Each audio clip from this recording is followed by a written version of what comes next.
Greetings, this is the Question GM. So, this is my reflections for episode 2 of our Star Trek Adventures First Response campaign. And the episode is called Court of Opinion.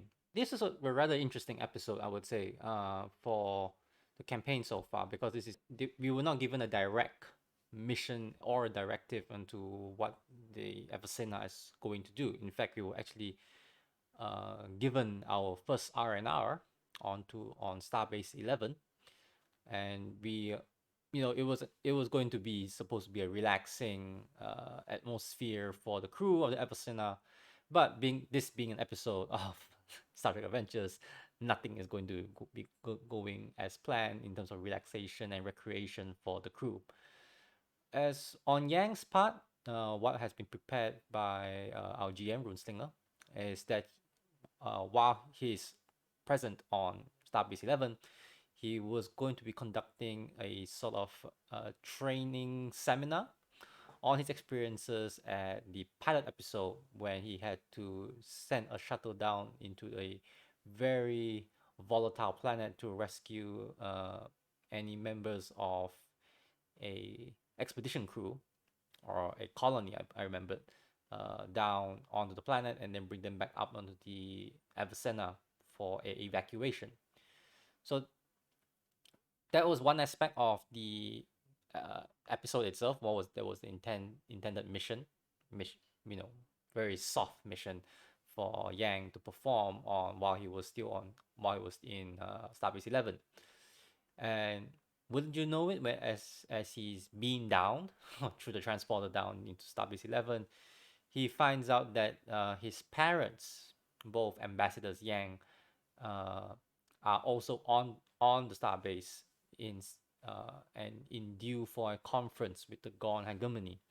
And if you recall, the Gorn hegemony were the ones rather responsible for the abduction of the crew of the Potemkin, which included Yang's brother among them. And so the the crew of the Potemkin has since been returned by the Gorn, but there is some sort of negotiation that is going on between the Federation of Planets and as the ambassadors who are into that sort of diplomatic business, trying to have some kind of negotiation or treaty with the Gorn is to maybe at least build some sort of understanding with each other. So this is actually a rather complicated R&R for Yang to go through. Not only does he have he has his Starfleet duties, but this is the first time you would see Yang's background and his life path events come into the fore, and this is where you get to really see Yang uh, as a character and how he was built, how I intended him to be created, and all those complications has now emerged. Speaking of Yang and his relationship with his brother, I think I'll be talking a lot of. I'll be first talking about Yang as a character, and how he progressed, I think, in this episode. Funnily enough, this was the episode I think we've decided, at least thanks to much encouragement or suggestion from Ron from Adept Play, is that we should probably give Yang a more recognizable name other than his surname. And for some reason, Ron suggested Andrew, which he later found out, or the reason why that name stuck on him was because it was named after I believe it was a failed presidential candidate in the United States, who wanted to run for the presidency but didn't manage to get into the candidacy for the respective parties. So and I felt that Andrew wasn't an entirely terrible name for Yang, and it had a sort of edge of naivete to it, I think. So that's why I decided to let's just call, if we need to distinguish our Yang, then there'll be Andrew Yang, and then there will be Papa Yang and Mama Yang. And then there was a question of his brother, and to distinguish Andrew Yang from his brother, I have decided to name him Joshua, and only for the reason that that was the first name that popped into my head the moment that question was asked. So yeah, so we have Andrew and Joshua, and when Andrew met Joshua, almost by accident, at Starbase 11. He's sensing that his brother has been sort of traumatized by his captivity with the Gorn, and there's definitely some sort of distance that's being felt by Andrew. Uh, not that you know things can get a little tenuous between Andrew and Joshua, because of Joshua's the elder brother and Yang's the younger brother. Uh, and it's an Asian family sort of social structure. Uh, but at the same time, Yang is also sensing that not only Joshua was traumatized, he may have been affected by something else entirely. Uh, during during his time in with the Gorn, or maybe even before that, maybe in his time during with the Potemkin, there was something not didn't felt quite right with Joshua, and Andrew obviously couldn't put a finger on it, because that would be much later on revealed for the reason for that sort of distance that he felt. How am I envisioning the relationship between Andrew and Joshua? Uh, it can be competitive in some cases, but I think and this is something that I've kind of agreed on with Runeslinger much earlier on, very early on in the campaign.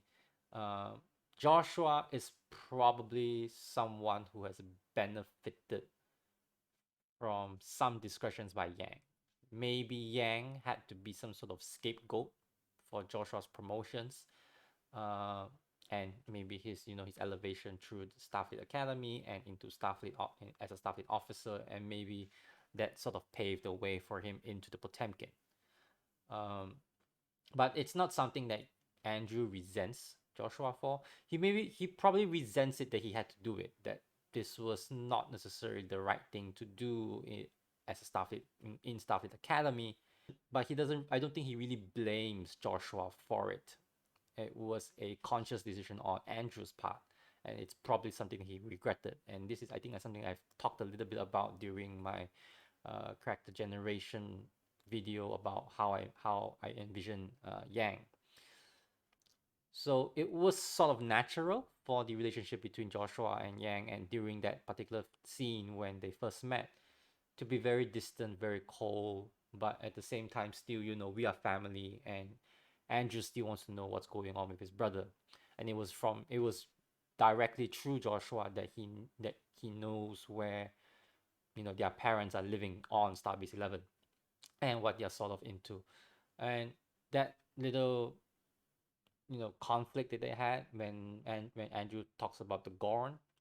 I think that was a very appropriate and a very somewhat powerful moment to show that neither Joshua or Andrew really know each other very much. There can be like familial bonds between them, but but maybe neither side fully trusts each other uh, as much as you might think as a family member. I think, and I think that's still gonna that's dynamic is gonna play out from this episode until the next. Uh, Yang, I think, feels he has a sense of duty to Joshua and the family, but duty is duty, and trust and knowing each other on a very deeper level is quite another thing altogether, especially for a very sophisticated family like Yang's. Uh, so that's kind of what I looking for, or I'm looking at Yang to grow in, is that his he knows he knows what he needs to do as part of the family, uh, but how far will he go beyond that is probably going to be the question. And given that how much he owes to his parents, especially in terms of putting him on a ship like the Avicenna and Joshua on the Potemkin, uh, there's a sense of filial piety that Andrew has to repay to some extent, but how much of it is done out of love instead of familial duties, that's going to be a something that I think I want to see Yang come into situations like that, questioning himself in those areas, and then maybe see if he can find some sort of resolution or some sort of peace within himself of what he wants that relationship to be like. And then the next significant scene for Yang, I believe, was the cadet training seminar. And I'm not sure if this is I'm not sure, now that I'm making my own reflections, uh, did my impressions of that training session and how it went with what Runeslinger had in mind maybe didn't really uh, gel together. Like maybe I had a different impression than what he had. So I'm just saying what's on my part, and Runeslinger is more than more than able, or he's free to interpret the how the session went, how the training seminar went, and how it was received in ways that he perceives it. So that's it's totally fair. I'm not saying that that differences of perception is affecting uh, our play or our understanding of this of each other. In fact, I think it actually kind of works out that Yang perceives the results of that seminar in one way, which is he felt that he did his job. That's the baseline. And given the malfunctions that were happening during the shuttlecraft, he felt that he was put in a situation that he was not supposed to be in, but not caught unprepared to handle those situations. In fact, I think the dice results were actually quite stellar in showing that he is when he's on, when his hands is on the controls, he is able to handle very unexpected situations. And the idea that the cadets were supposed to be able to adapt to those situations felt it was a little unfair, but then it was, sort of showing like tough lessons that this is exactly what you can expect when you get on into Starfleet, as an officer or a flight controller on a starship, and all these safety training wheels of Starfleet Academy are off. I felt that Yang did quite admirably in the seminar, and given the malfunctions that were thrown at him and the complications that were thrown at him, I think he handled those very well. But I also like that the extra complication that was given to Yang is that he was not only there to just show the cadets the ropes, he was there to impress the cadets, because some of these cadets were coming from very similarly powerful or influential families that had, they were on the same class as Yanks, and they will have the same relationships, they will have the same networking that will actually turn out to be detrimental to Yang, even though they were just cadets, and it was detrimental to Yang's career because complaints were filed against him. They believing him to be the source of the toughness of the seminar. These are people who haven't even been into who are not haven't entered into the Starfleet command structure yet. So it's a different kind of pressure that's being put onto Yang, and it's something I think Yang would have been very familiar with. This is the usual thing that happened when he was on Earth before he entered Starfleet. So that was the extra challenge that he had to go through to try to sort of soften the blows of the complaints, because there's a sense that if he doesn't deal with these complaints, it would put a stain on his record, and in the eyes of the Yang family, that would mean that that's a tremendous roadblock to Yang's rising of the ranks. And that's something I think that's going to be very interesting for Yang to think about.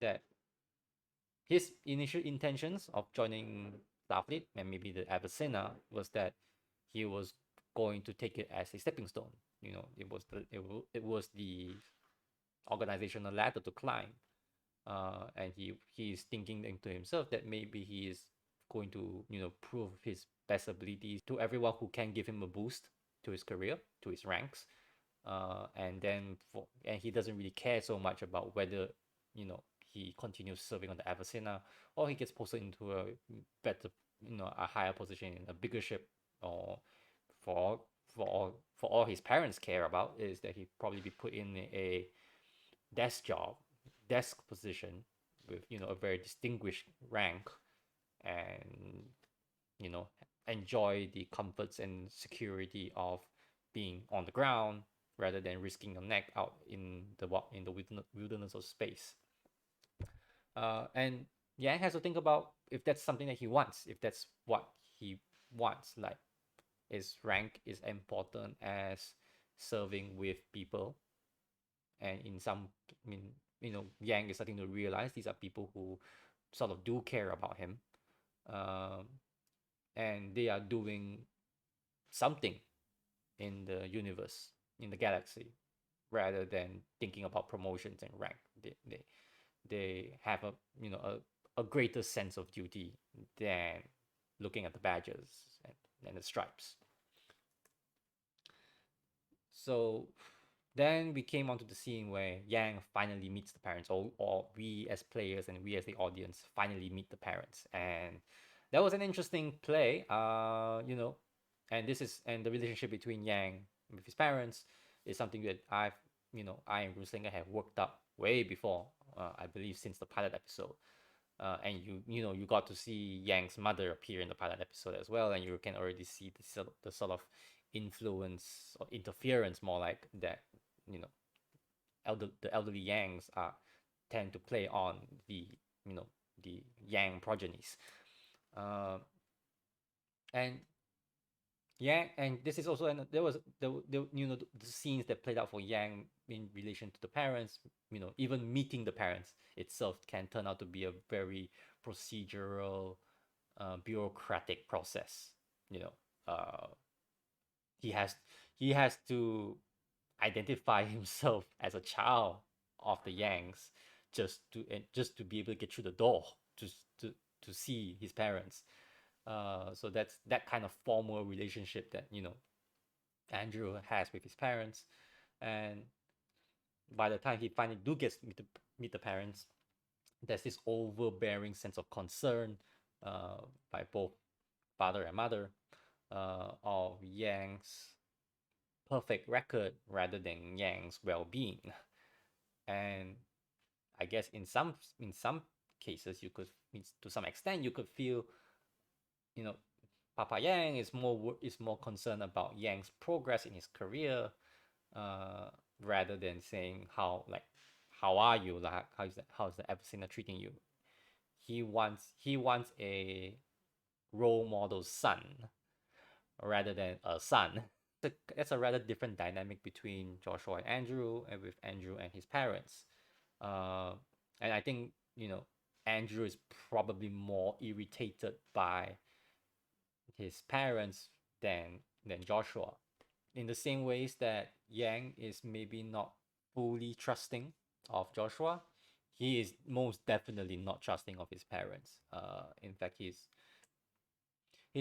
I think one way I wanted the relationship for Yang to play with his parents is that he's kind of sick and tired of what his parents think is best for him.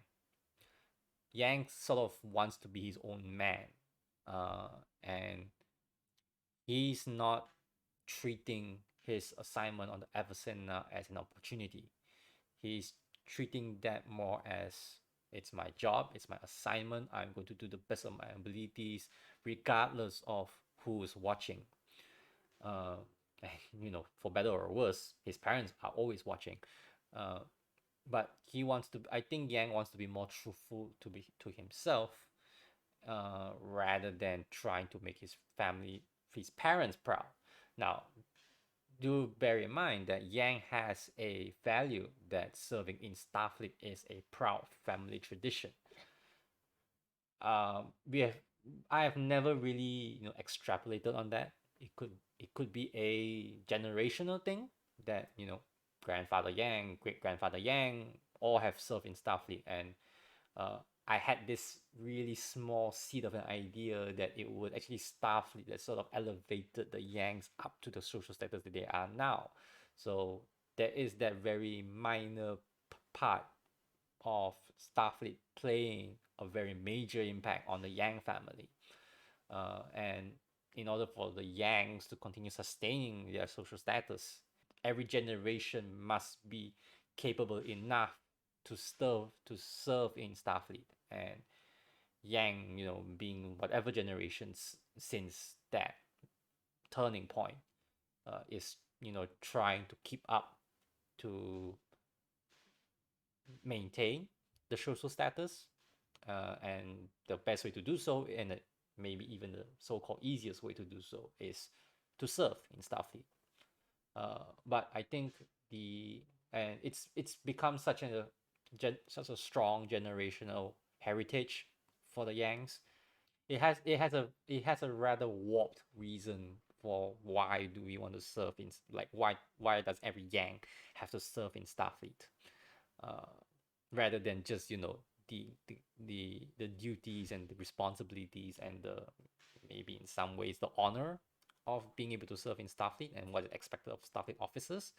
The way Papa Yang sees it is that being Starfleet is just another institution to make use of, to maybe even climb up higher on the social status ladder, rather than being very acceptive or being very entrenched in the ideals of Starfleet. He doesn't really care which institution he gets to, but Starfleet happens to be currently the best institution to go up the social ladder. And maybe Yang doesn't really see it that way. Yang does sort of believe in the ideals of Starfleet. Naive and experience is also another value that he has. Whether those ideals are something that Yang can live by for, hopefully, the rest of his life, it's something that he will have to learn, face the realities of. But as of now, he is proud of being in Starfleet, as he is proud that he's continued the family traditions, but he's not necessarily proud of, number one, the reasons, the ways he got there, and some of the downfalls they had to suffer to get there, and he is not necessarily proud serving in Starfleet for reasons other than its ideals, which is quite possible. And that is definitely sort of the lessons that's been ingrained the by the parents, and they've actually even gone to the extent of charting a career path for Yang in Starfleet. So how is Yang going to go down that path or make his own path? I think is the big decision that Yang will have to make eventually. All right, and the final scene, I think, that went a lot smoother than I had anticipated, was how he had to deal with the complaints from the cadets. I really took some, like, time and days just to think about it before the next session, when that eventuality had to come. Grunslinger threw a lead right at me and saying, maybe talk to Timmons, the chief of operations, who has some influence to the reports that he received about the training seminar and the complaints that he received. That if delivered or given to Starfleet, they may put a record on Yang's mark.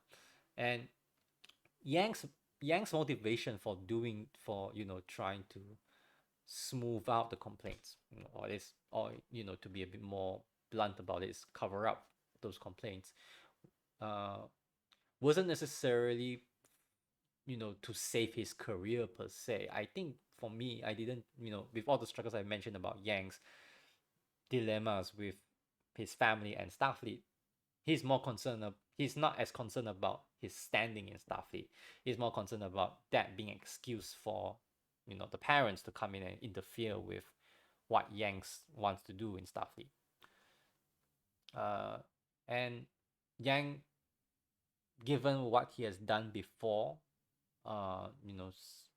some rather under the table methods that he had to do back in Starfleet Academy, which is part of his life path, I don't think Yang was inclined to use the same tactics. He probably would have if he had to fall onto last resorts, but Yang is probably he's been playing the political social game for so long, all his life.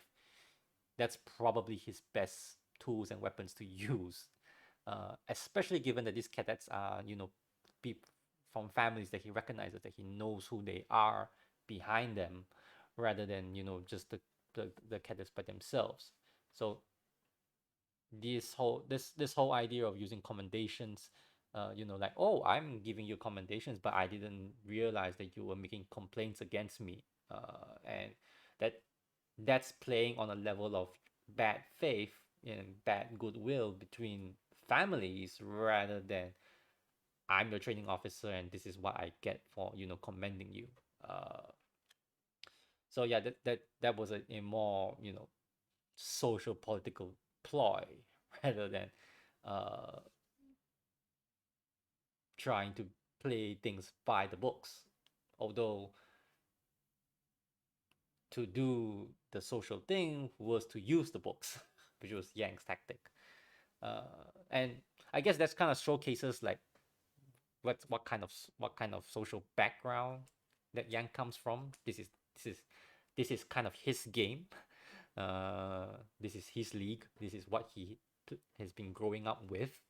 Uh, so I was actually I was actually thinking that Timmons was probably someone I had to really convince, with proper protocols and proper, technical structures, to say that I'm giving them commendations. Whether they were any complaints against me is entirely up to the cadets to do so. But we are supposed to build an understand. At least the cadets are supposed to build an understanding with Yang that this is somewhat you scratch my back and I scratch yours. And I was actually fully expecting Timmons to say like, why the hell would you doing? Why the hell would you do this? Or yeah, or at least Timmons would be like curious, like, that's a very strange thing for you to do. Did you know that you had complaints against you? Because Yang is supposed to fake all knowledge. Like he's not supposed to know there were complaints made against him, until Timmons told him, even though he knew beforehand that was the reason why he wanted to give out the commendations. It turns out that talking to Timmons was very easy. I wasn't even expecting a social check, a social role. And I didn't have to go through that. So, that made things a lot easier than Yang expected. And for Yang, after that scene in particular, he was like, all right, I'm relieved. I don't have to worry about anything else in Starfleet, Starbase 11, and I can finally enjoy my R&R, and I know my parents will, leave me alone for a while at least. Then he was called into the meeting with Korshakov to be told that your brother, Joshua, may have been a victim or may have been under the influence of an alien artifact that had made him, a bit cloudy since since his abduction from the Potemkin and then by the Gorn hegemony. So that actually, that's going to be more confusing for Andrew, because he may have saw the signs, but he never, put one and one together to realize that it was something else that was causing Joshua's behavior rather than just trauma. And wouldn't you know it, the Potemkin has departed, uh, with a whole crew of those under the alien influence. So now the Potemkin the Avicenna is out to retrieve the Potemkin. Yang will obviously feel there's a sense of duty that I have to bring my brother back to my parents at least, or bring them back to Starfleet at least. Uh, and he is doing it, for the sake of keeping the family together. But I'm not sure if Yang is going to be empathetic enough to Joshua, uh, to try to help him through or recover through that alien influence. It's it will probably be for the worst, but Yang is probably going to have a very big moment if he has to think about what if Joshua doesn't make it, he doesn't survive. Uh, and but I think Yang is still good. Andrew is still going to say, "I'm going to do everything I can to save my brother first." But there is that possibility that Joshua may be, beyond help, and that's that's going to be a very tough reality for Yang to really fight it. And this is a very similar feeling and dynamic that he suffered, way back in the pilot episode, when he later realized that Joshua was on the Potemkin. and the crew of the Potemkin was not accounted for until the episode ended. And I think this one had a more stronger impact because we as players and the audience have met Joshua. We've known Joshua. We know who he is, and we know how Yang, how Joshua and Yang treat each other. And I think that has put a little bit of investment into Joshua. And if things turn out very badly, then I think Yang, that the impact of the loss is going to really affect Yang more, uh, as well as for the audience. One other thing I would like to, and I think I kind of want to sort of expand a little bit more about Yang is his fear for the transporters. Uh, I and Runeslinger have never really formalized or like given exact details of what is the cause for Yang's fear of the transporter. It was something that was wrote in his life event. He had an accident with the transporter, and that's why Yang is always very uptight whenever there's Yang in the transporter scene. But in this episode alone, he has already gone like 2 trips on the transporter, and I'm thinking of how do I want to sort of formalize through mechanics or maybe in different ways for that fear of the transporter. One way we could do that is get down right to create the details of the transporter accident. And fortunately enough, if you watch the original series, I was just watching an episode. I think it was called Mirror Mirror, where Kirk and his landing party went on was beamed up with a transporter and ended up in some sort of like mirror parallel universe of the Enterprise, and Starfleet was a totally different, was a more barbaric version than the Starfleet that we know from the series. I think that's a very interesting take of what could happen in a transporter accident. A different version of someone he knew came back from the transporter, and Yang may have reinterpreted it as some sort of like these transporters are some sort of brainwashing device that can change your personality, just by the push of an energizing button, or your particles don't come back together and you become a different person entirely. Uh, then I think there were a few suggestions from the series itself that talks about uh, losing limbs or having several limbs merged together and the return of a transporter. So that can be a different kind of trauma that Yang goes through. And there were a few times I was trying to allude to that fact for Yang, like how he acts before and after transporter beams.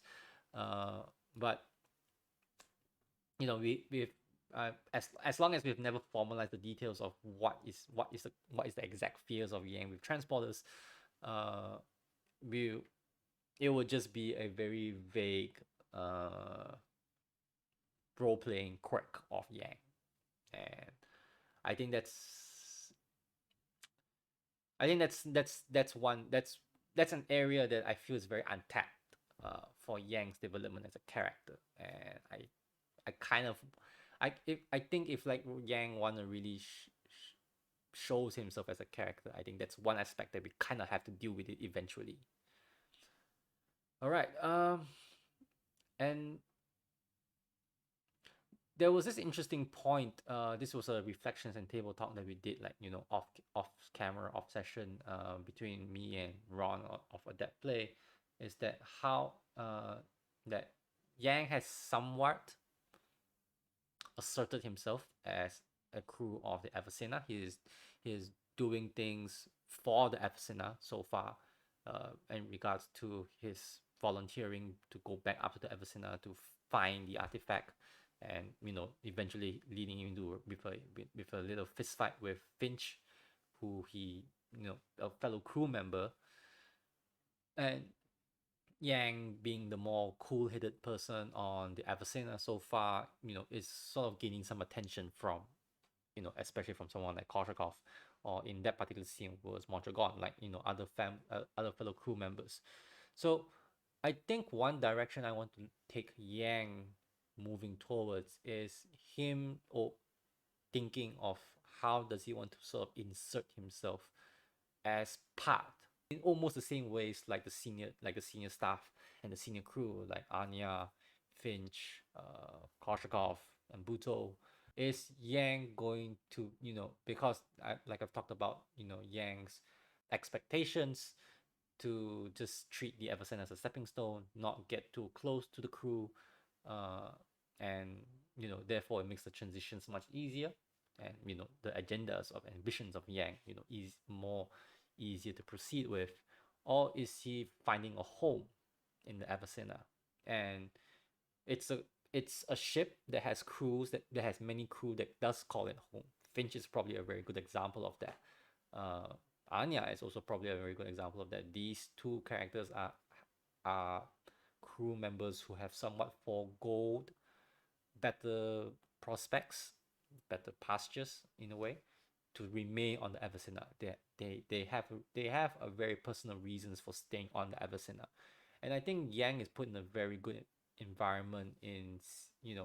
He's he may have preconceived ambitions to go in one way, but when he looks at how Finch and how Anya and some of the more senior crew work around the ship, and it was because of their unity and community on the as being part of the Avicenna, that Yang feels that's the reason why the Avicenna is so successful so far, so effective in doing missions, and it's really the mission that counts, not really the gains that can be gotten from serving on the Avicenna.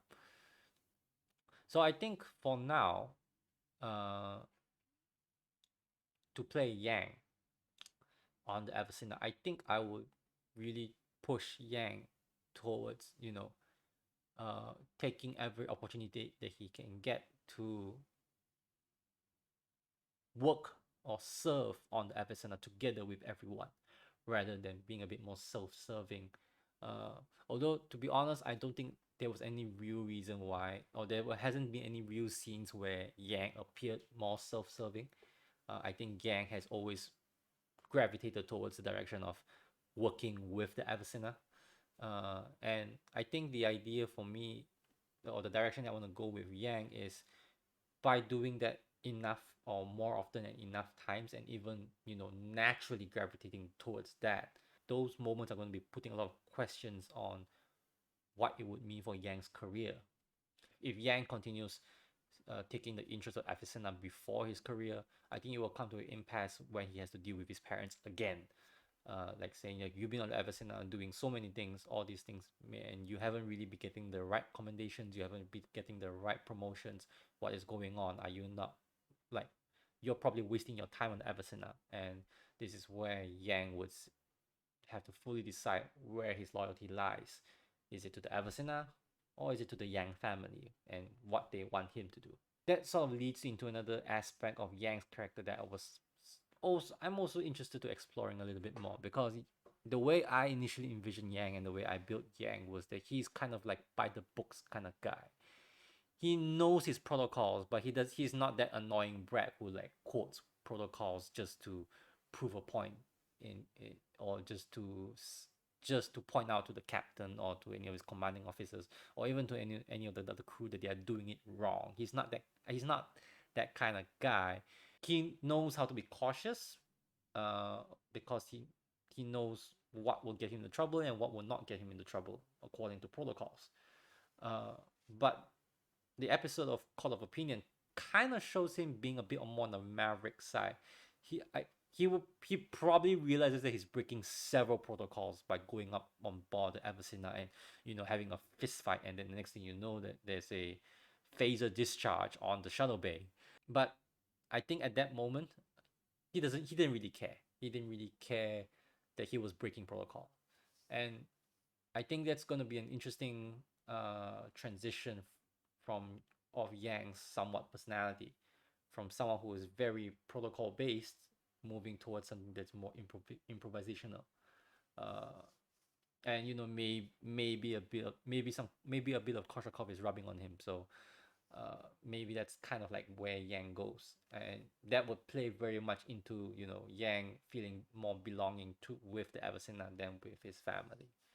So yeah, there are definitely a lot of directions that Yang can really move on, uh, in future episodes, and I think that's kind of like the direction right now that I'm looking to take for Yang, and who knows? Eventually, it may lead to a couple of challenges or complications to his values, and we can change the values. He can't be naive and idealistic forever. Is he proud to serve Starfleet because it's Starfleet, or is he proud because it's a family tradition? That's going to be his like major questions. I think that would be weird, that I'm going to be like trying to play towards down the line. What did I think about Court of Opinion as a player, not as Yang, but as a player? Uh, not there's not really a lot of concern, because I guess a lot of that things that were happening was happening to Yang, so I've already talked about Yang's perspective on several things. But there were two instances where I had to think. I was looking at it from a player's perspective. The first one I think I'll talk about is playing as Jane Finch. Playing with the supporting character rules. But the scene where I played as Jane Finch was a very interesting scene. Uh, where I was supposed to play as a mind control, or and some sort of compulsion, that Yang was acting against the interests of the Avicenna and Koshakov. He was trying to secure the artifact that was in Koshakov's room and basically hand it over to uh, Captain Steen Anders, former Captain Steen Anders, and maybe even escape to the Potemkin itself. Ron was playing as the engineer Buba, who happened to have caught, you know, Finch red-handed.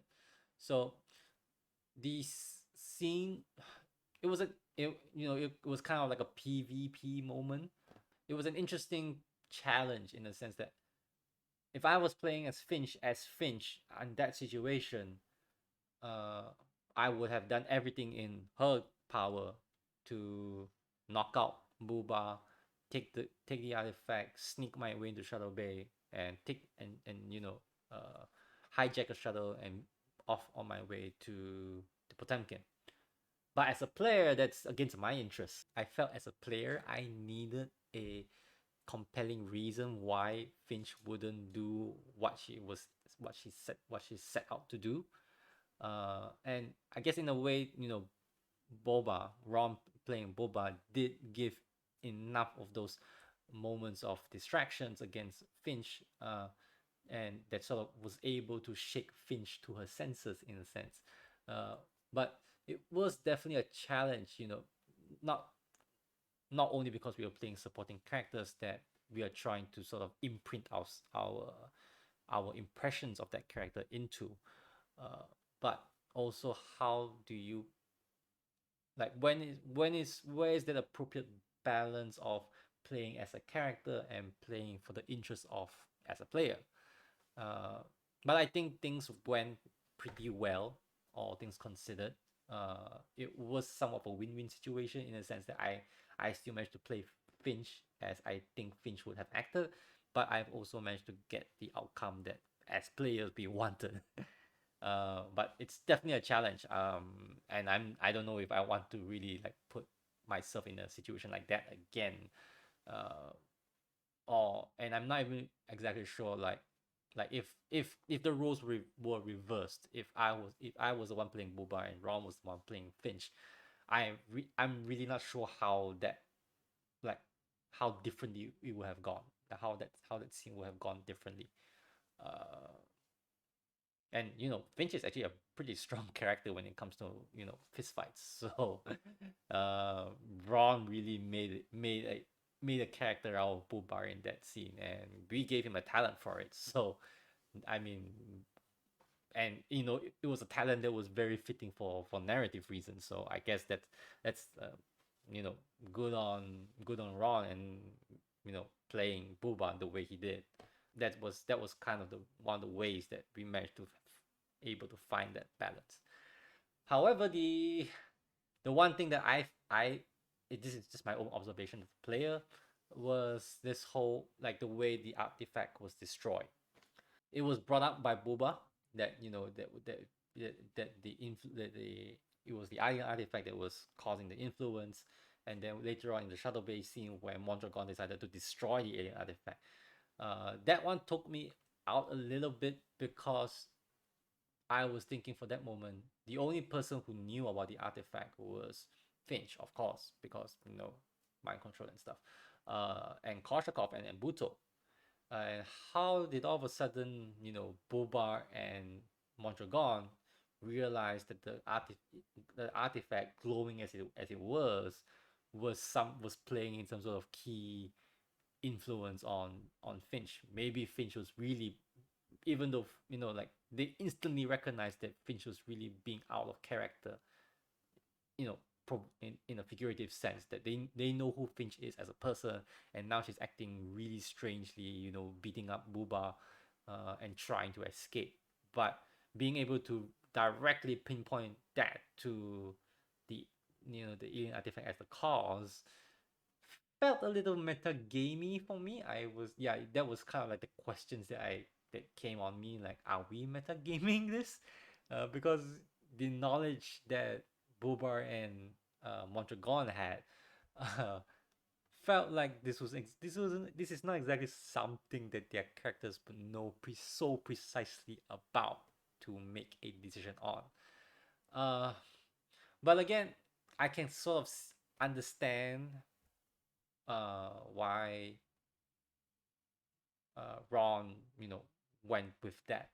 Maybe there's a little bit of confusion when you're playing so many supporting characters, uh, and your knowledge of who knows what easily gets mixed up very easily, as especially when the same set of supporting characters are shared by everyone. So none of us have a full grasp of what each supporting character truly knows until we are the ones playing them, and only we recall our memories of what this character did or know about when we were playing them. This is one of the challenges of the supporting character system in itself. How can we control this meta game knowledge going around? Like all meta game problems, or all meta game knowledge problems as perceived, uh, it's not something that a GM can just cut in and say your character doesn't know that. I mean, you could say that, but that's not really solving a problem. That's just pointing out the problem. So I don't know. I'm kind of willing to accept that as the bug of the supporting character rules, because I don't think that is sufficiently addressed in the text itself. So this is one of those areas where GM player communication and collaboration has to sort of come in to find the middle ground, or even if there is a middle ground worth having. It was still probable for Bubar and Mondragon to recognize the dangers of the alien artifact, um, and it could have, since those the scene wasn't played out in very minute details, there's still a lot of liberties and leeways we can sort of explain that in the format of an episode. So I'm personally not very concerned about that. It was just observation, and that observation led me to thinking about metagaming and supporting character rules. And we'll just have to learn and see if it's something that we want to address as a group, or is it just something that we accept, with one eyes closed. Like, not every system can be perfect, but uh, it's always good to know where are some of the pitfalls that can be found in a system that can be perceived as perfect. All right.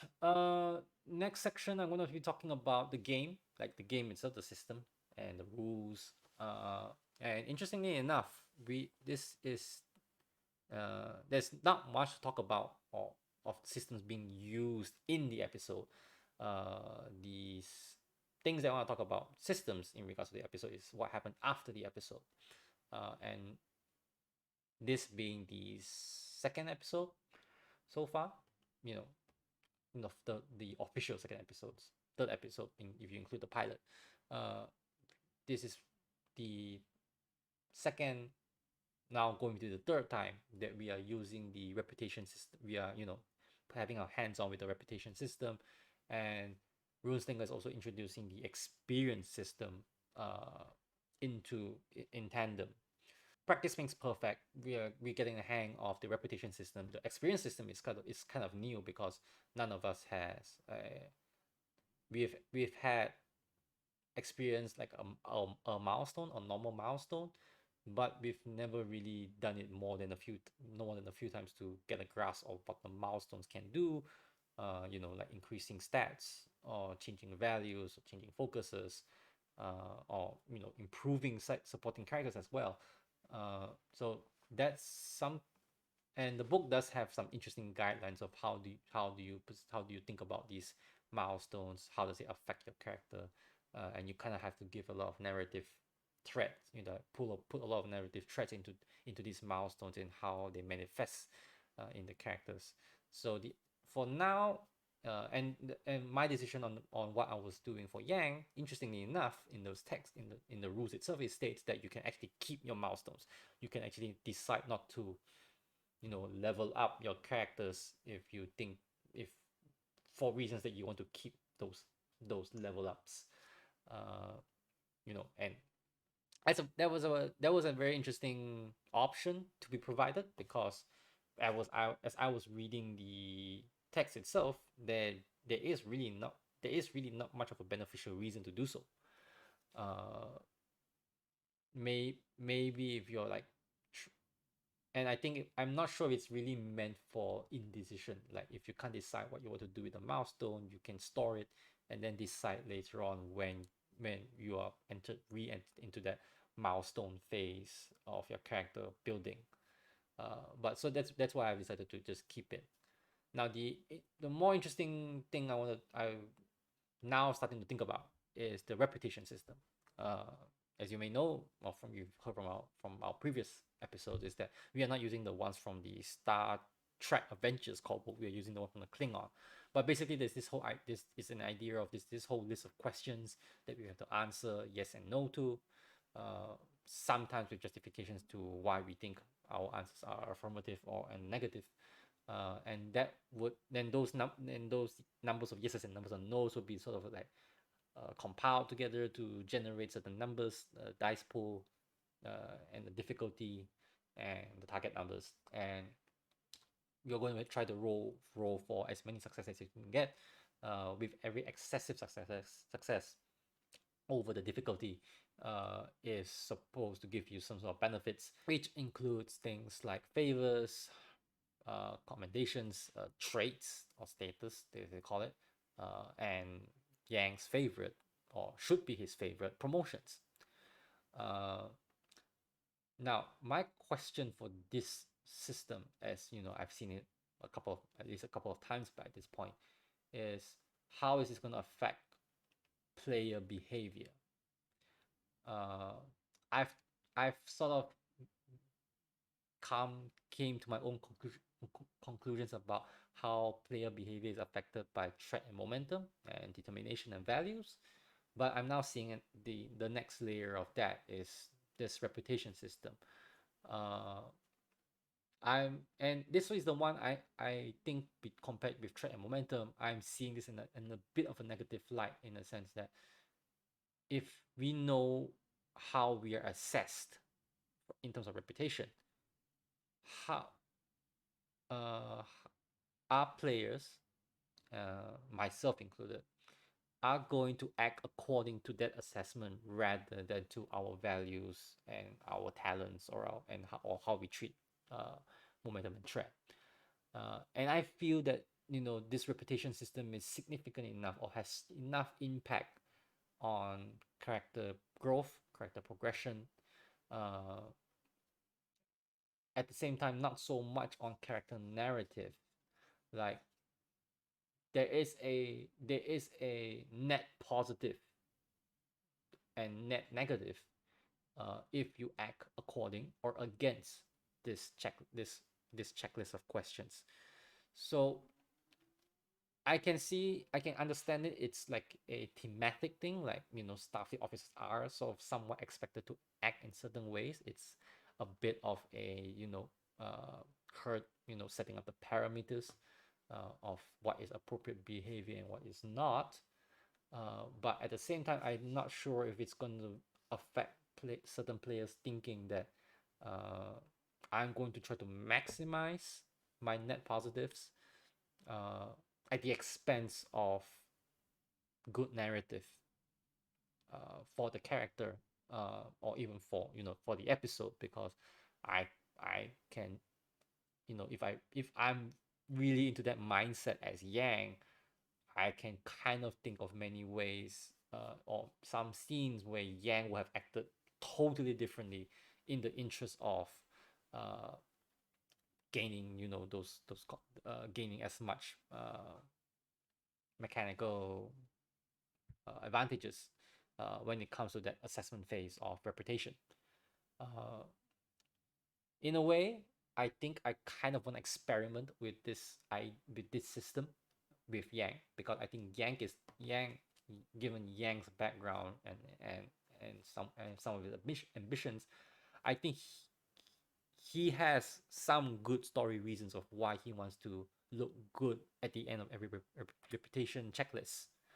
But as I said, maybe as some of his ideals change, maybe he will slowly veer towards the negative, and then that's where you get to see uh, what are the benefits of staying on the good books and what are the detriments of staying in the bad books that Yang may find himself in, because it will play directly against Yang if he gets enough if he even gets a reprimand, or if and loses reputation scores to not get a promotion, that he's not worthy to get a promotion.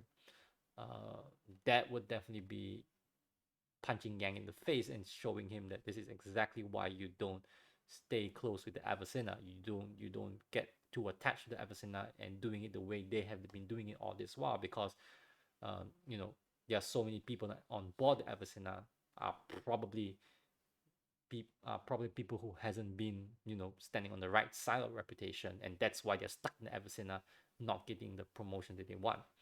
So that is the lesson that Yang should be learning from. uh, so I'm kind of interested to see how this plays out for Yang. Uh, and it's something I may bring it up with to the group as a table talk thing. Like, how are we how do we perceive this reputation thing as a player, and how is that going to affect our role playing of our characters?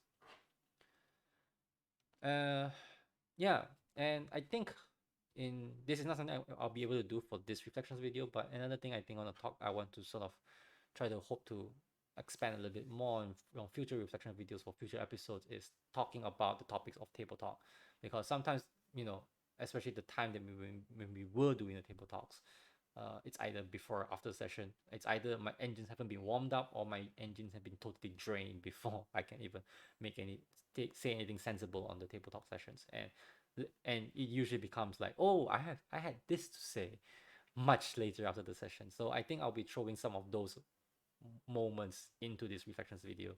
But obviously I need to sort of like remember or retread whatever has been discussed on the table talks. Just be able to have topics to talk about. All right, so I guess that'll be all for this reflections video for uh, Court of Opinion. And if you've been watching the sessions, you would know that we are moving on to a new episode as a part 2 to Court of Opinion. We haven't found a title for it yet at this point.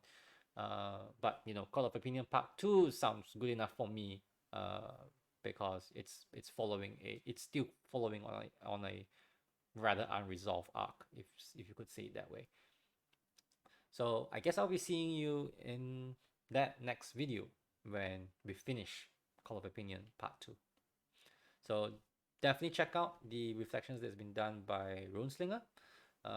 Definitely check out the reflections that has been done by Ron for Adept Play.